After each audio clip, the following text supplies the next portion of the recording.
So 160 cut ஆஃப்க்கு normal கவுன்சிலிங்கில் ஒரு seat கிடைக்குதுன்னா அதே சீட்டு 7.5 ரிசர்வேஷனில் 145 கட் ஆஃப் இருந்தாலும் இது வரைக்கும் நீங்கள் கம்ப்ளீட்டாக கவர்மெண்ட் ஸ்கூலில் படிச்சிருக்கணும். ஒருவேளை ஏதாவது ஒரு வருஷம் கவர்மெண்ட் எய்டட் ஸ்கூல்லையோ பிரைவேட் ஸ்கூல்லையோ படிக்கிறவங்க எல்லாருமே போனஃபைட் சர்டிஃபிகேட் அப்படிங்கிறத வச்சிருந்தா மட்டும்தான் உங்களுக்கு இந்த ஸ்காலர்ஷிப் அப்படிங்கிற மாணவனாக இருந்திருந்தீங்கன்னா உங்களுக்கு 2 ரேங்க் லிஸ்ட் வரும். ஒன்று கவர்மெண்ட் ஸ்கூல் ரிசர்வேஷனுக்கான ரேங்க் லிஸ்ட், இன்னொன்று வந்து ஜென்ரல் கவுன்சிலிங். ஃபீஸுமே கட்ட தேவையில்லையா?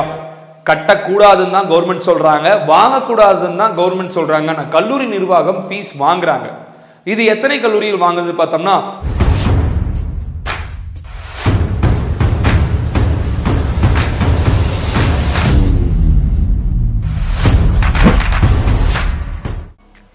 அனைவருக்கும் வணக்கம், வெல்கம் பேக் யூ ஆல். நான் உங்கள் Dinesh Prabhu, career guidance expert and analyst. 7.5 reservation in TNEA counselling 2024. அதாவது இன்ஜினியரிங் படிக்குங்கிற மாதிரி பிளான் பண்ணீங்கன்னா ஹாஸ்டல் ஃபீஸ் 1 லட்சம், காலேஜ் ஃபீஸ் 1 லட்சம் சொல்லிட்டு வருஷம் 2 லட்சம் ரூபா ஃபீஸ் கட்டி தான் எல்லா மாணவர்களும் கட்டாயம் படிக்கணும். ஆனா 7.5 ரிசர்வேஷன் சொல்லிட்டு அரசு பள்ளியில படிச்ச மாணவர்களுக்கு அரசாங்கமே ஃபீஸ் கட்டிடும். விச் மீன்ஸ் நீங்க அரசு பள்ளியில 6ஆவதுல இருந்து 12ஆம் வகுப்பு படிச்சிருந்தா 1 ரூபா கூட ஃபீஸ் கட்டாம நீங்க இன்ஜினியரிங் படிக்கலாம். இது மட்டும் இல்லாம இதுல இன்னொரு அட்வான்டேஜ் என்னன்னு பார்த்தோம்னா உங்களோட கட் ஆஃப் மார்க் ஒரு காலேஜ்ல நார்மல் கவுன்சிலிங்ல 190 கட் ஆஃப்க்கு சீட் கிடைச்சுன்னா அதே காலேஜ்ல 7.5 ரிசர்வேஷன் அப்படிங்கிற மாதிரி எடுத்துட்டா ஒரு 5 to 8 கட் ஆஃப் மார்க் கம்மியா இருந்தாலுமே உங்களுக்கு அங்க சீட் கிடைக்கும். இந்த வீடியோல டீடைல்டா 7.5 ரிசர்வேஷன்னா என்ன, இதன் மூலியமா தமிழக மாணவர்கள் எந்த அளவுக்கு பயனடைகிறாங்க, இதுக்கு அப்ளை பண்ணணும்னா நீங்க என்ன விஷயங்கள்லாம் பண்ணணும், இதுக்கு தேவைப்படுற டாக்குமெண்ட்ஸ் என்னென்ன, கவுன்சிலிங்ல 2 சாய்ஸ் ஃபில்லிங் இதுக்காக நீங்க பண்ண வேண்டியதா இருக்கும். அந்த 2 சாய்ஸ் ஃபில்லிங் எப்படி பண்ணணும், லாஸ்ட் இயர் 7.5 ரிசர்வேஷன்ல என்னென்ன கம்யூனிட்டி ஸ்டூடெண்ட்ஸ்க்கு என்னென்ன கட் ஆஃப்ல சீட் அலோகேட் ஆச்சு, இந்த வருஷம் அது எந்த மாதிரி மாறதுக்கான வாய்ப்புகள் இருக்கு அப்படிங்கிறது எல்லாமே டீடைல்டா தெளிவாக இந்த வீடியோல பார்க்க போறோம்.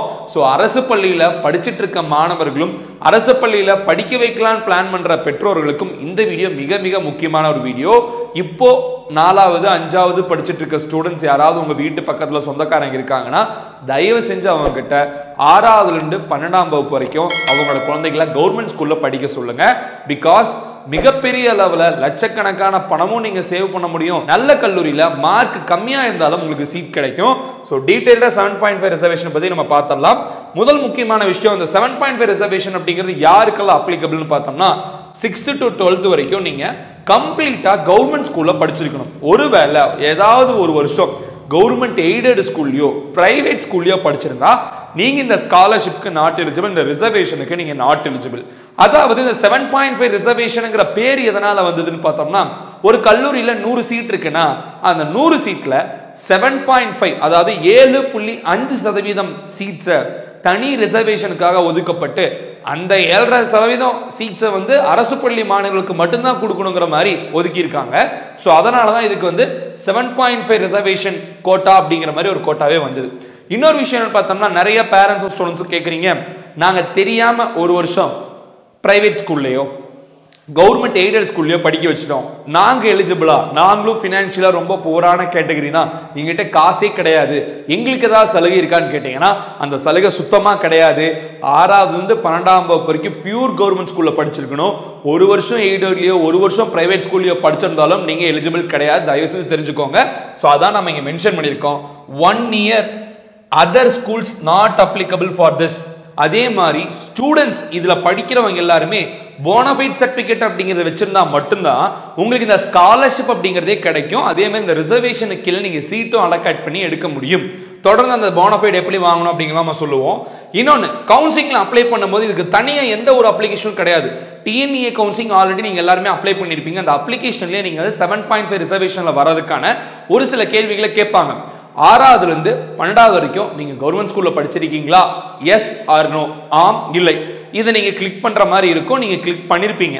ஸோ அதுல நீங்க கிளிக் பண்ணிட்டாலே டோட்ல இருந்து, அதாவது டைரக்டரேட் ஆஃப் டெக்னிக்கல் எஜுகேஷன் சொல்லிட்டு தமிழ்நாடு அரசாங்கமே உங்களோட டீட்டெயிலை வெரிஃபை பண்ணி பார்த்துட்டு தான் இந்த கவுன்சிலிங்க்கு நீங்க எலிஜிபிளாங்கிறத சொல்லுவாங்க. ஸோ அப்படி பார்த்தோம்னா உங்களோட டீட்டெயில்ஸ் எல்லாமே இந்த எமிஸ் நம்பர் அப்படின்னு சொல்லிட்டு ஒரு நம்பர் கொடுத்துருப்பீங்க, ஸ்டூடெண்டோட ஐடென்டிஃபிகேஷன் நம்பர். இந்த நம்பர் மூலமா டோட்ல உங்க நம்பரை போட்டாலே நீங்க 6ஆவதுல இருந்து 12ஆவது வரைக்கும் அப்படி கிடையாது. நீங்க 1ஆவதுல இருந்து 12வது வரைக்கும் எங்கெங்கெல்லாம் படிச்சீங்க அப்படிங்கிறது கவர்மெண்ட்டுக்கு தெரியும் இல்லையா, அதுலயே அவங்க வெரிஃபை பண்ணி பார்த்துப்பாங்க. அப்படி நீங்க எலிஜிபிளாக இருந்தால் இந்த வருஷம் ஜூலை 10ஆம் தேதி உங்களுக்கு ரேங்க் லிஸ்ட் அப்படிங்கிறது வரும். அந்த ரேங்க் லிஸ்ட்ல நீங்க எலிஜிபிளான மாணவனாக இருந்திருந்தீங்கன்னா உங்களுக்கு 2 ரேங்க் லிஸ்ட் வரும். ஒன்னு கவர்மெண்ட் ஸ்கூல் ரிசர்வேஷனுக்கான ரேங்க் லிஸ்ட், இன்னொன்னு வந்து ஜெனரல் கவுன்சிலிங்கான ரேங்க் லிஸ்ட். இந்த ரெண்டுலயுமே உங்க பேர் இருக்குன்னா நீங்க எலிஜிபிள் அப்படிங்கறத நீங்க தெரிஞ்சுக்க முடியும். ஸோ 7.5 ரிசர்வேஷன்லயும் நீங்க சீட் எடுத்துக்கலாம், ரெகுலர் கவுன்சிலிங்லயும் சீட் எடுத்துக்கலாம். 2 சீட் உங்களால எடுக்க முடியும். ஸோ இதுல இன்னொரு விஷயம், science group students physics, chemistry, maths யாரெல்லாம் இன்ஜினியரிங் எலிஜிபிளோ அவங்களுக்கு மட்டும்தான் இந்த ஃபுல் ஃப்ரீயா அரசாங்கம் செலவு பண்ணி உங்களை படிக்க வைக்கும். நீங்க ஒத்த பைசா கட்ட தேவையில்லை. இதுதான் கவர்மெண்டோட நார்ம்ஸ். ஆனா நிறைய கல்லூரிகள் ஃபீஸ் வாங்குறாங்க. அதை பத்தியும் நம்ம பார்த்துடலாம். ரொம்ப முக்கியமான விஷயம் இதுல ரொம்ப அட்வான்டேஜ் என்னன்னு பார்த்தோம்னா, உங்களுக்கு டியூஷன் ஃபீஸ் கிடையாது, ஹாஸ்டல் ஃபீஸ் கிடையாது. No tuition fees and no hostel fees will be collected from students. அப்ப மாணவர்கள் எந்த ஃபீஸுமே கட்ட தேவையில்லையா? கட்டக்கூடாதுன்னு தான் கவர்மெண்ட் சொல்றாங்க, வாங்கக்கூடாதுன்னு தான் கவர்மெண்ட் சொல்றாங்க. ஆனால் கல்லூரி நிர்வாகம் ஃபீஸ் வாங்குறாங்க. இது எத்தனை கல்லூரிகள் வாங்குறது பார்த்தோம்னா, டாப் மோஸ்ட் காலேஜ் எல்லாம் வாங்குறது கிடையாது. இந்த டயர் 2 அண்ட் டயர் 3 டயர் 4 நாமக்கல்ல ஒரு 2-3 காலேஜஸ் இருக்கு. எப்ப பார்த்தாலும் மாணவர்கள்ட்ட மினிமம் ஒரு 40,000 50,000 வாங்கிட்டே தான் இருக்காங்க. என்ன காரணம் கேட்டா பிளேஸ்மெண்ட் ட்ரைனிங் ஃபீ. அங்க பிளேஸ்மெண்ட்ஸே வரதில்லை, பட் இருந்தாலும் placement training fees, coaching fees, miscellaneous ஃபீஸ்ன்னு சொல்லிட்டு வாங்குறாங்க. இது அங்க மட்டும் கிடையாது. தமிழ்நாட்டில் கிட்டத்தட்ட 440 இன்ஜினியரிங் காலேஜ் இருக்குன்னா இதுல 20% ஆஃப் காலேஜஸ் பசங்கிட்ட ஃபீஸ் வாங்குறாங்க. அது என்னென்ன அப்படிங்கிறது நீங்க நேரடியா போய் சென்று தான் தெரிஞ்சுக்க முடியும். அதான் நாங்க இங்க மென்ஷன் பண்ணியிருக்கோம். ரொம்ப முக்கியமான விஷயம், some colleges may collect some fees for student. So அதனால பி அவேர் பிஃபோர் ஜாயினிங். நீங்க சாய்ஸ் ஃபில்லிங் பண்றதுக்கு இன்னும் உங்களுக்கு 1 மாசத்துக்கு மேல டைம் இருக்கு. இந்த 1 மாச டைம்ல நீங்க என்ன பண்ண போறீங்கன்னா, எந்தெந்த கல்லூரியில ஃபீஸ் வாங்குறாங்க, நீங்க நேரடியா போய் நான் இங்க கவர்மெண்ட் ஸ்காலர்ஷிப்ல வரேன், 7.5 ரிசர்வேஷன்ல வரேன், எனக்கு ஏதாவது ஃபீஸ் வாங்குவீங்களா இல்லையா அப்படிங்கிறத நீங்க வெரிஃபை பண்ணிட்டு அதுக்கப்புறம் அந்த காலேஜை சாய்ஸ் ஃபில்லிங்ல வைங்க. தயவு செஞ்சு இதை பார்த்துக்கோங்க. எந்த ஃபீஸ் இல்லைன்னு சொல்லிட்டு 30,000 40,000 50,000 வருஷத்துக்கு வாங்கினாங்கன்னா உங்களால் கட்ட முடியாம போயிடும். அதையும் நீங்க பார்த்துக்கோங்க. ஸோ இது இல்லாம ஒரு சில காலேஜஸ்ல, எல்லா காலேஜ்லயுமே எக்ஸாம் ஃபீஸுங்கிறது 6 மாசத்துக்கு ஒருக்கா 2000 ரூபாங்கிறது எல்லா காலேஜ்லயும் கட்டி தான் ஆகணும். அது அரசாங்கம் தராது. ஸோ 2000 ரூபா 3000 ரூபா வாங்குறாங்கன்னா பிரச்சனை இல்லை. அதிகபட்சம் ஒரு 10,000 ரூபா வரைக்கும் அந்த ஃபீஸ் இந்த ஃபீஸ் வாங்கினா பிரச்சனை இல்லை. ஆனா உங்களுக்கு அதர் ஃபீஸ்ன்னு சொல்லிட்டு, பிளேஸ்மெண்ட் ட்ரைனிங் ஃபீஸ்ன்னு சொல்லிட்டு ரொம்ப அதிகமாக கேட்டாங்கன்னா அந்த கல்லூரியை நீங்க ஆப்ஷனில் வைக்காதீங்க. நீங்க அந்த கல்லூரியை வந்து கம்ப்ளைண்ட் பண்றதுனாலும் பண்ணலாம். ஸோ இதான் ரொம்ப முக்கியமான விஷயங்களை நம்ம சொல்றது. அதுக்கடுத்து வந்து பார்த்தோம்னா, ரிசர்வேஷன்ல சீட் அலாட்மெண்ட் எப்படி இருக்கும் அப்படிங்கிறத பத்தி பார்த்தலாம். அதாவது 7.5 ரிசர்வேஷன் அப்படிங்கிறது ஸ்டூடெண்ட்ஸ் எல்லாத்துக்கும் தெரிஞ்சுக்க வேண்டிய ஒரு விஷயம். நீங்க கவுன்சிலிங் போடுறீங்க, சாய்ஸ் ஃபில்லிங் டைம்ல 2 சாய்ஸ் ஃபில்லிங் லிஸ்ட் நீங்க ஃபில் பண்ணணும். இதுல 7.5 ரிசர்வேஷன் என்ன ஒரு அட்வான்டேஜ்னு பார்த்தோம்னா, ஒரு காலேஜ்ல 100 சீட் இருக்குன்னா அந்த 100 சீட்ல 7.5 சீட்ஸ் which means 7 சீட் வந்து உங்களுக்கு தனியா ஒதுக்கிடுவாங்க. அந்த 7 சீட்லயுமே ஒவ்வொரு கம்யூனிட்டிக்கும் ஒவ்வொரு கோட்டா ஒதுக்கப்படும். ஓசி கம்யூனிட்டிக்கு 2 சீட்டு, பிசி கம்யூனிட்டிக்கு 2 சீட்டு, இசிக்கு 1 எஸ்சிக்கு 1 சொல்லிட்டு ஒவ்வொரு கம்யூனிட்டிக்கும் ஒரு சில சீட் அலோகேஷன் அப்படிங்கிறது பண்ணுவாங்க.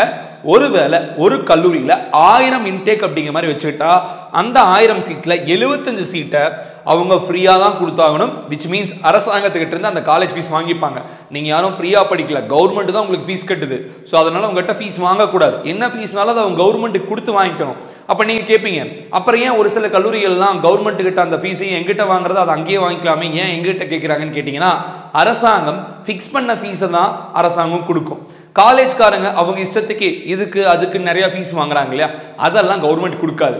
ஸோ என்ன பண்ணுவாங்கன்னா, அங்கே கிடைக்காதது ஏன் ஸ்டூடெண்ட்ட வாங்கக்கூடாது, அவன் தான் எந்த ஃபீஸும் கட்டாமல் தானே படிக்கிறாங்கன்னு சொல்லிட்டு ஒரு சில மனப்பான்மையில் காலேஜ்காரங்க இப்படி பண்ணுறாங்க.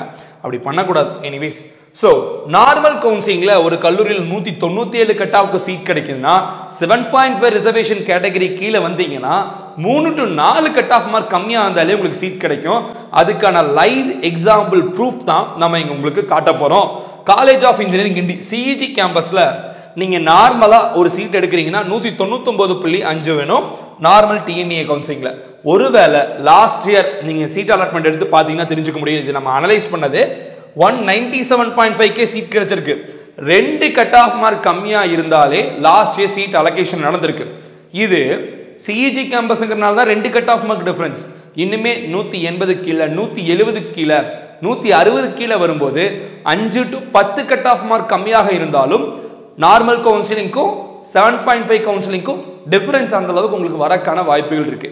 ஸோ 160 கட் ஆஃப்க்கு நார்மல் கவுன்சிலிங்ல ஒரு சீட் கிடைக்குதுன்னா அதே சீட்டு 7.5 ரிசர்வேஷன்ல 145 கட் ஆஃப் இருந்தாலும் சீட் கிடைக்கும். ஸோ ஸ்டூடெண்ட்ஸ் அண்ட் பேரண்ட்ஸ் 7.5 ரிசர்வேஷனுங்கிறது உங்களுக்கு கிடைச்ச மிகப்பெரிய ஒரு வரப்பிரசாதம். அதை எஃபிஷியண்டாக யூஸ் பண்ணிக்கோங்க. இன்னொன்று என்னன்னு பார்த்தோம்னா 2 சாய்ஸ்லையும் நீங்கள் பண்ணுற மாதிரி வரும். 7.5 ரிசர்வேஷன் ஸ்டூடெண்ட்ஸ் மட்டும் 7.5 ரிசர்வேஷன்லையும் சீட் எடுத்துக்கலாம். ரெகுலர் நார்மல் டிஎன்இஏ ஜெனரல் கவுன்சிலிங்லையும் சீட் எடுத்துக்கலாம். ஸோ இங்கேயும் சாய்ஸ் ஃபில்லிங் பண்ணுவீங்க, இங்கேயும் சாய்ஸ் ஃபில்லிங் பண்ணுவீங்க. இதில் 2 சீட் உங்களுக்கு அலோகேட் ஆகும். ஃபார் எக்ஸாம்பிள் 7.5 ரிசர்வேஷனில் உங்களுக்கு பிஎஸ்ஜி கிடைச்சிருக்கு. இன்னொன்று ரெகுலர் கவுன்சிலிங்கில் உங்களுக்கு அண்ணா யூனிவர்சிட்டி சிஇஜி கேம்பஸ் கிடைச்சிருக்குன்னு வச்சுக்கலாமே.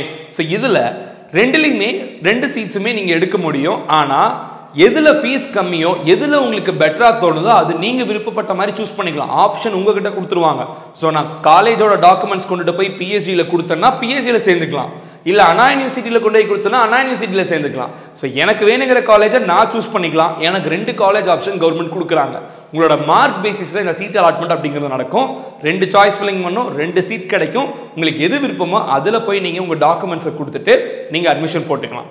இந்த 2 விஷயத்தில் எதில் 7.5 ரிசர்வேஷனில் கிடைச்சிருக்கோ அதுக்கு மட்டும்தான் உங்களுக்கு ஃபீஸ் கிடையாது. ரெகுலர் கவுன்சிலிங்கில் கிடைச்சதுக்கு நீங்கள் கட்டாயமாக அங்கே என்ன ஃபீஸ் கேட்குறாங்களோ அதை கட்டி தான் படிக்கணும். ஒரு பிரைவேட் காலேஜில் சீட் கிடைச்சிருக்கு ரெகுலர் கவுன்சிலிங், அங்கே 2 லட்ச ரூபா நீங்கள் கட்டணும். இன்னொரு பிரைவேட் காலேஜில் 7.5 ரிசர்வேஷனில் ஒரு சீட் கிடைச்சிருக்கு. இந்த 7.5 ரிசர்வேஷன் சீட் உங்களுக்கு பிடிக்கல, எனக்கு இதுதான் ஃபீஸ் கட்டி படிக்கிறது தான் பிடிச்சிருக்கு, எனக்கு இங்கே ஏதாவது சலுகை தருவாங்களா, நான் தான் 7.5 வரனே, எனக்கு ஏதாவது ரெக்வஸ்ட் பண்ணால் தருவாங்க கேட்டால் எதுவுமே தரமாட்டாங்க. 7.5 கிடைச்சதுக்கு மட்டும்தான் உங்களுக்கு சலுகை. நார்மல் கவுன்சிலிங்கில் கிடைச்சதுக்கு யாரெல்லாம் எவ்வளோ ஃபீஸ் கட்டுறாங்களோ அதை கட்டி தான் நீங்கள் படிக்கணும். மீண்டும் சொல்லிடுறேன், 1 வருஷம் நீங்கள் மாற்றி படிச்சிருந்தாலும் கவர்மெண்ட் ஸ்கூல் அல்லாது பிரைவேட்லேயோ எய்டட்லேயோ படிச்சிருந்தா உங்களுக்கு இந்த சலுகை கிடையாது, ஸ்காலர்ஷிப் வராது. ஸோ இந்த ரிசர்வேஷனுக்குள்ளேயும் நீங்கள் வரமாட்டீங்க. ஸோ மிக முக்கியமான விஷயம் சொல்லிட்டேன். அண்ட் தென் 7.5 ரிசர்வேஷனில் படிக்கிற ஸ்டூடெண்ட்ஸ்க்கு நம்ம வாட்ஸ்அப் குரூப் சேனல் ஓப்பன் பண்ணியிருக்கோம். அந்த வாட்ஸ்அப் குரூப் சேனல் லிங்க் டிஸ்கிரிப்ஷனில் இருக்குது. கூகுள் ஃபார்மும் கொடுத்துருக்கோம். அந்த கூகுள் ஃபார்மையும் எல்லாருமே கட்டாயமாக ஃபில் பண்ணிடுங்க. ஸோ நம்ம சைட்லேருந்து எந்தெந்த காலேஜெலாம் பிளேஸ்மெண்ட்ஸ் நல்லா இருக்கும், எதுலெல்லாம் படித்தா நல்லா இருக்கும், எங்கெல்லாம் ஃபீஸ் இல்லை அப்படிங்கிற டீட்டெயில் எல்லாமே அந்த வாட்ஸ்அப் குரூப்பில் நம்ம அப்டேட் பண்ணுவோம். நீங்களும் தெரிஞ்சுக்க முடியும். அட் த சேம் டைம் நம்ம டெலிகிராம் சேனலும் இன்ஸ்டாகிராம் லிங்க்கும் கொடுத்துருக்கேன், அதிலே நீங்கள் ஜாயின் ஆகிக்கோங்க. இது நம்மளோட contact number. So students and parents 7.5 ரிசர்வேஷனா என்ன, அதில் எப்படி சீட் அலாட்மெண்ட் நடக்கும் அப்படிங்கிறது தான் தெளிவாக சொல்லியிருக்கேன். உங்களுக்கு வேற ஏதாவது டவுட் இருந்ததுன்னா நீங்கள் கமெண்ட் பாக்ஸில் கேட்கலாம். இன்னுமே இந்த 7.5 ரிசர்வேஷனுக்கு last year cut off mark எடுத்து டீட்டெயில்டாக நம்ம அனலைஸ் பண்ணி வச்சுருக்கோம். என்னென்ன காலேஜில் என்னென்ன கட் ஆஃப்க்கு சீட் கிடைச்சுன்னு சொல்லிட்டு அதையெல்லாம் பார்க்கணும்னு நினைக்கிறீங்கன்னா இந்த வீடியோவை ஷேர் பண்ணி விடுங்க. அப்போ தான் அந்த வீடியோவை நம்ம அப்லோட் பண்ணுவோம். லைக்ஸ் மினிமம் ஒரு 1000 லைக்ஸ்க்கு மேலே வந்ததுன்னா நம்ம கட்டாயமாக அந்த வீடியோ அப்லோட் பண்ணுவோம். விச் மீன்ஸ் டாப் 10 காலேஜுக்கு 7.5 ரிசர்வேஷனில் என்னென்ன கட் ஆஃபில் சீட் க்ளோஸ் ஆச்சு. ஸோ லைக் பண்ணிவிட்டு வீடியோ ஷேர் பண்ணி விடுங்க. அண்ட் தென் சப்ஸ்கிரைப் பண்ணி வச்சுக்கோங்க. அப்போ தான் நிறைய வீடியோஸ் உங்களுக்கு வந்து சேரும். இந்த வீடியோவை இதோட முடிச்சுக்கலாம். வேறொரு வீடியோ உங்களை சந்திக்கும் வரை சைனிங் ஆஃப் யுவர்ஸ் தினேஷ் பிரபு.